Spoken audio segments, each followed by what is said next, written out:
Mario once again with MIA Microflight, and this is the glass tunnel. This is the sixth building in the series of buildings and structural elements that I've been making for the turbo racing track 176 scale that I showed in some previous videos. If you want to look at the layout of what that track looks like, go through my YouTube videos and search for that video. It's real easy to find. Just type do it yourself turbo micro track and you'll find quite a few of them. So this is the glass tunnel. I was playing around with the original design of this. Called for a different, slightly different. Let me see if I can grab it. Slightly different geometry. But in printing that geometry, it was a little bit smaller too. My thought was that I was going to do this in sections. I have my feet up because I'm resting here while I do this video. I'm a little bit tired, so pardon my my manners.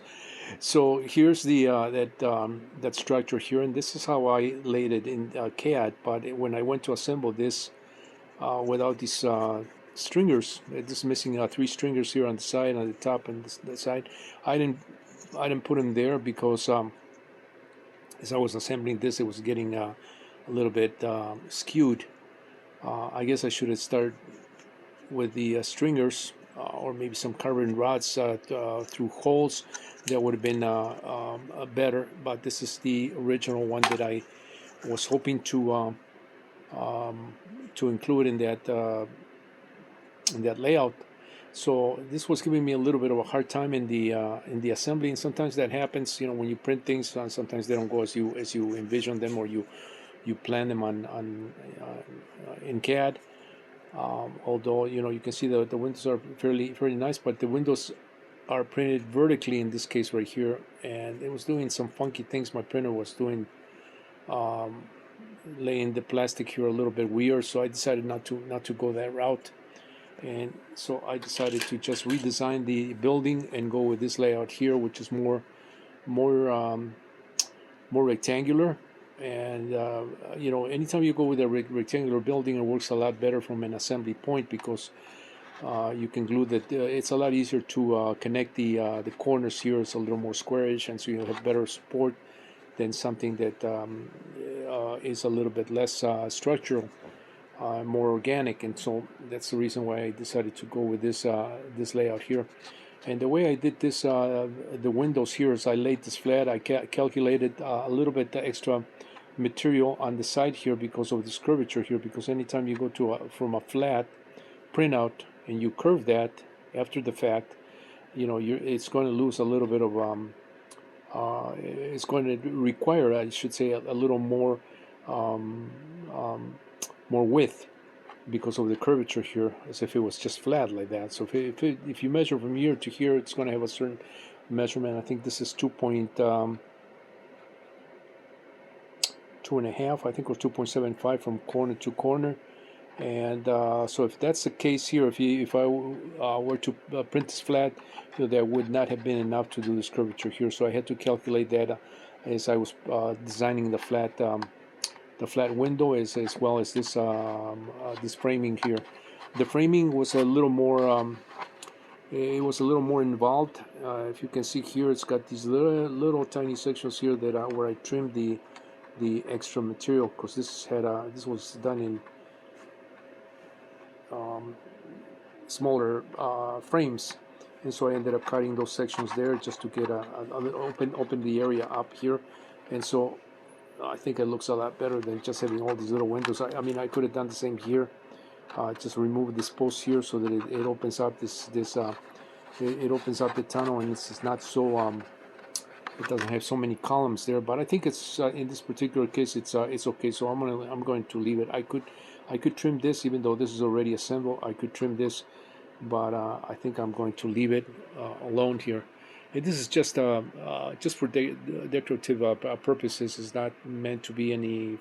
It's not to provide any sort of function, to the track.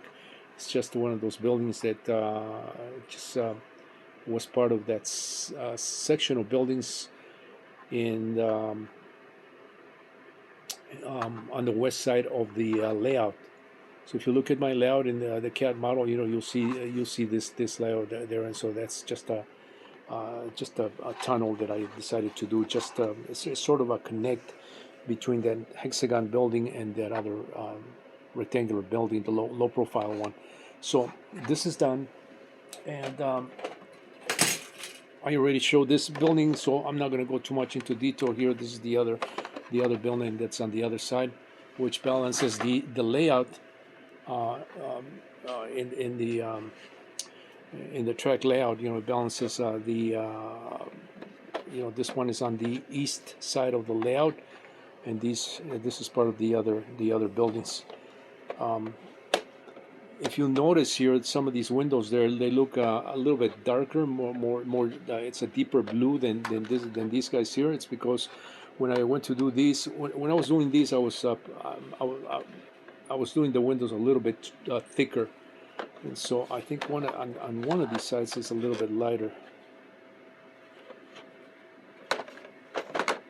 And so anytime you add plastic, translucent plastic, when you start getting too thick, it starts getting really deep in color, and you almost can't you can't appreciate the transparency through it. It's not totally transparent; it's translucent, but this one allows more light through it as opposed to this one. Now these all look nice, when they're lit up with LEDs, and so even though this was not meant to have LEDs, I think I am going to add some LEDs here, just on the edges here, just to provide additional lighting when everything's when the lights are off and everything's working by LEDs. All the buildings operate through LEDs. This one also operates through LEDs, and I have to, you can see the how I designed this right here. Let me focus in a little more on this side here. So this is, as I was saying in my other video, this is done in 2 layers.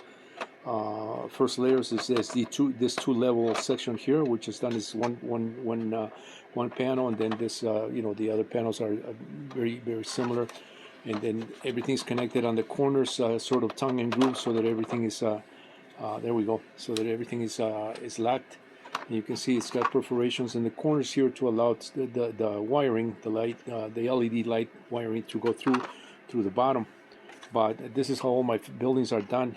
This is also the what would be the roof, and the roof is done in 2 sections. It's done as a flat section because this needs to be printed flat, like that, so that these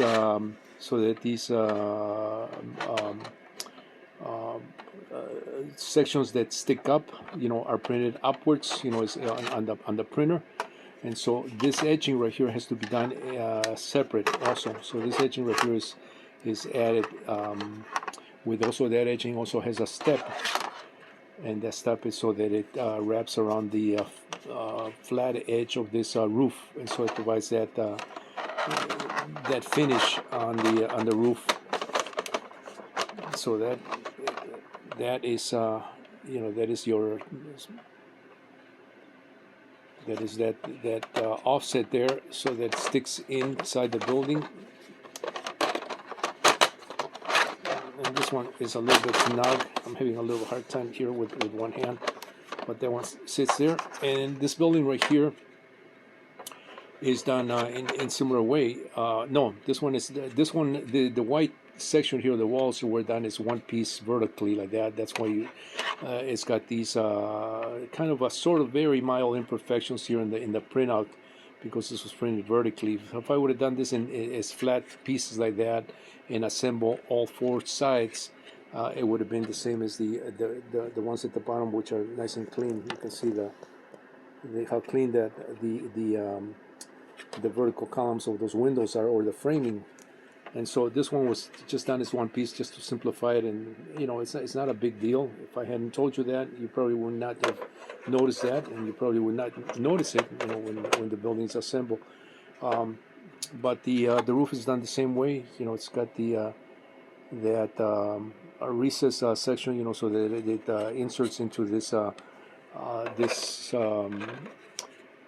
this white section here. The windows are added separately, and each one is glued independently or individually. You know, starting on one side, and then the other side, and so on and so forth. Same thing with the bottom. And so that also sits right there. You know, it just, everything just sits, and I can take these things apart like I just showed, so that it's easier to access the LEDs. And for storage also, I you know, I can take these top sections apart and collapse it and make it into just a more compact unit, so that I can store these things in boxes or what, you know, whatever. And so that is my building. This is my fifth building, and this is the, like I was saying, this is my glass. I call it a glass tunnel. It's not really glass, but you know, the blue tinted tinted windows are to simulate what would be a glass structure, you know, with some kind of a filter or tint to it. I have a similar one that I did for the track. It's a much wider, but it's like a canopy over the track. And I'm also considering doing the bridge, one of the bridges that you see, you know, just the ramp, the top portion of the ramp, do it in clear, so that it gives the illusion that you can see right through the what would be the ground or the floor of that ramp, through the bottom, underneath, you know, to the track that runs underneath it. So I have I do have that in the CAD model. If you look at some of those details, you know, I do show that in another layout. So that's another idea that I've been playing around with. But pretty much this is done, and but the only thing that I have left to do is the control panel for all the lighting. I'm working on that. I'll show that once I get those pieces printed and assembled. So I'll be showing that next, as well as a small mountain that I'm working on, just to fill in an area there on the west side of the layout. So those would be some additional items that I will be showing in upcoming videos soon. Once again, this is Mario with my Microflight. Stay tuned for more.